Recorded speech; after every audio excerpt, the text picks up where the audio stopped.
اس حدیث کا، اور آپ فرمایا کرتے تھے مجھے اللہ کی عزت کی قسم جو میرے نبی نے کہا حق اور سچی کہا ہے،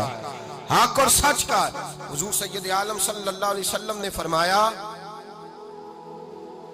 صدقہ دینے سے مال کم نہیں ہوتا، صدقہ دینے سے مال جی کیا کرنے سے، یہ وعدہ ہے نبی پاک کا، صدقہ دینے سے پیسے، اچھا بتائے نا جی مجھے 1000 میں سے 500 دے دیا تو باقی کتنے رہ گئے، تو حضور فرما رہے ہیں کم نہیں ہوتے، 1000 دے دیا تو باقی کتنا بچا، نہیں بھائی میرے محبوب فرماتے ہیں تو اللہ کے رستے میں ایک دے وہ تجھے 700 گنا کر کے واپس عطا فرمائے گا۔ نبی پاک نے فرمایا صدقہ دینے سے مال کم نہیں ہوتا، اور فرمایا معذرت کرنے سے عزت میں کمی نہیں آتی، معذرت کرنے سے عزت میں کمی، اللہ اکبر، معذرت کرنے سے عزت میں کمی، اور حد کر دی میرے حبیب نے، فرمایا تو رب کی رضا کے لیے عاجزی کر، تیرے نبی کا وعدہ ہے اللہ تجھے عزت عطا فرما دے گا، تو جھک جا اللہ کی رضا، عاجزی اختیار کر، سادگی اختیار کر، سادگی عاجزی کر، تجھے اللہ ایک دو باتیں اس میں ارشاد، ایک معذرت کر غلطی ہو جائے، اور دوسرا پہلے عاجزی کی بات سنے۔ حضرت عمر بن عبدالعزیز بادشاہ تھے، سوئے ہوئے تھے، غلام بھی پاس آرام کر رہا تھا، مہمان بھی آئے تھے، غلام کی ڈیوٹی تھی ہر وقت حضرت کے پاس رہنا، اب سوئے ہوئے دیر ہو گئی، غلام بیچارہ تھوڑا تھوڑا اونگ آتے آتے سو گیا، حضرت چراغ روشن تھا کچھ لکھ رہے تھے، مہمان بیٹھا تھا خادم سو گیا، اب چراغ نہ آہستہ آہستہ گل ہو گیا، بجھ گیا، حضرت اٹھے، بوڑھے آدمی تھے چراغ صحیح کرنے، مہمان کہنے لگے حضور میں نہ کر دوں، میں نہ کر دوں، کہنے لگے نہیں تم مہمان ہو، مہمان سے خدمت نہیں لی جاتی، تو اس نے کہا غلام کو جگائیے، فرمانے لگے ابھی تو بیچارہ سویا ہے اور نیند سے بیدار کر دوں، خود گئے اس میں تیل دوبارہ ڈالا، بتی ٹھیک کی، جلائی، واپس آ گئے، وہ مہمان اب بادشاہ کا مہمان بھی تو کوئی بادشاہ ہی ہوگا نا، کہنے لگا حضور آپ اپنے کام خود کرتے ہیں، کیا لفظ ہے، کیا حسن ہے، اور دو جملوں میں کیا تاثیر ہے، آپ فرمانے لگے ہاں میں اپنے کام خود کرتا ہوں، جب میں گیا تھا تب بھی عمر بن عبدالعزیز ہی تھا، اور جب چراغ صحیح کر کے واپس آیا ہوں تو پھر بھی عمر بن عبدالعزیز ہی ہوں، میرے اندر کوئی تبدیلی آئی، میں وہی ہوں جو گیا تھا۔ حضرت سیدنا فاروق اعظم رضی اللہ تعالیٰ عنہ فرماتے میں بیٹھا تھا اور ابھی 3 دن ہوئے تھے نبی پاک صلی اللہ علیہ وسلم کے وصال ظاہری کو، میں بیٹھا ہوا تھا، 2-3 بچیاں آ گئی اور حضرت ابو بکر صدیق رضی اللہ تعالیٰ عنہ کے سامنے آ کے بیٹھ کے رونے لگی، جناب صدیق اکبر رضی اللہ تعالیٰ عنہ کا بچیوں روتی کیوں ہو، تو کہنے لگے آپ خلیفہ بن گئے ہیں، جب سے ہمارے ابا کا انتقال ہوا تھا ہمارا ذریعہ معاش یہ تھا کہ ہم نے بکریاں رکھی ہوئی تھی، آپ روز آتے تھے بکریوں کا دودھ دھوتے تھے، ہم پی بھی لیتی تھی بیچ کے گزارا بھی کر لیتی، اب آپ تو خلیفہ بن گئے کون آیا کرے گا، تو حضرت ابو بکر صدیق فرمانے لگے تمہیں پتہ ہے جو خلیفہ ہوتا ہے وہ تو خادم ہوتا ہے قوم کا، میں آیا کروں گا۔ حضرت ابو بکر صدیق روزانہ اٹھتے عصر کے بعد اور جاتے، خلیفہ ہونے کے باوجود ان بچیوں کی بکریوں کو پکڑتے، دودھ دھوتے، ان کے گھر میں دے کے آتے۔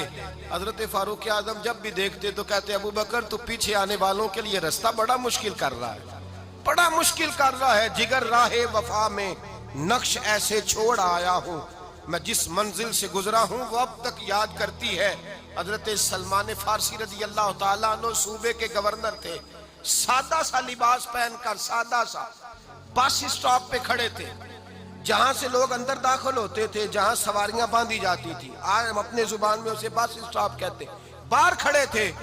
کوئی مہمان آ گیا کسی کا، اس نے دیکھا سادے سے کپڑے ہیں، خستہ سی حالی ہے، اس نے سمجھا کوئی کلی ہے شاید معاذن، کوئی ملازم ہے، کہنے لگا خادم ادھر آؤ، ادھر آؤ، آپ قریب گئے، کہنے لگے میرا سامان اٹھاؤ۔ امام غزالی فرماتے ہیں جب تو علم پڑھنے بیٹھتا ہے تو یہ بھی خیال کرنا تیرے اندر تکبر کا بوٹا نہ لگ جائے، عاجزی اختیار کرنا،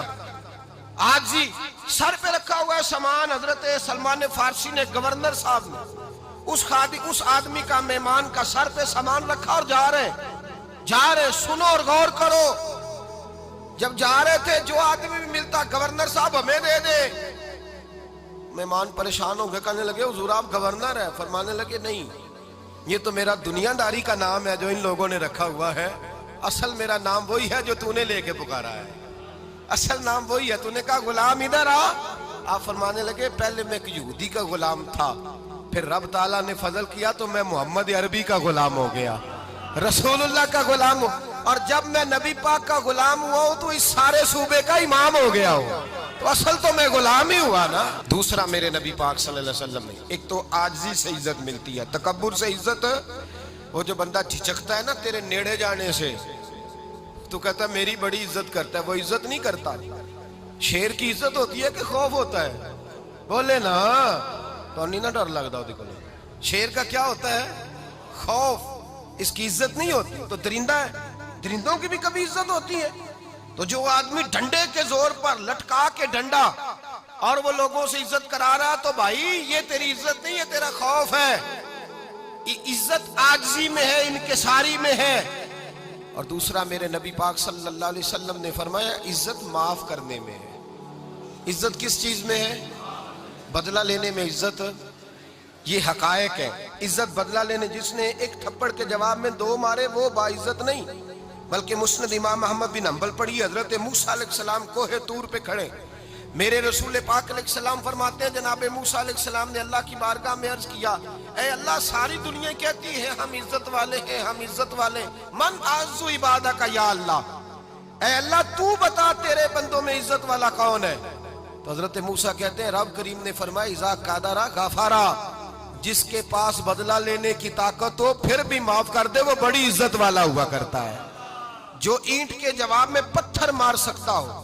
جو گولی کے جواب کے اندر 15 گولیاں مار سکتا ہو لیکن معاف کر دے وہ بڑی عزت والا ہے۔ عزت والا ہے جو معاف کرے۔ حضرت فخر جہاں دہلوی بہت بڑے درویش تھے، سلسلہ عالیہ چشتیہ کا بہت بڑا نام، اور اس صوفی کے آپ حالات پڑھیں تو رب کریم نے بڑا ہی نوازا ہوا تھا۔ دلی کی جامع مسجد کے خطیب، اور ان کی کرامت یہ تھی کہ جو آدمی آ کے سامنے کھڑا ہوتا تھا نا اسے بتانا نہیں پڑتا تھا کہ میرے دل میں کیا ہے، بتانا نہیں پڑتا تھا۔ سامنے آ کے کھڑا ہوتا تھا تو حضرت ہاتھ اٹھاتے تھے، کہتے تھے اللہ یہ بے اولاد ہے اسے اولاد عطا کر دے۔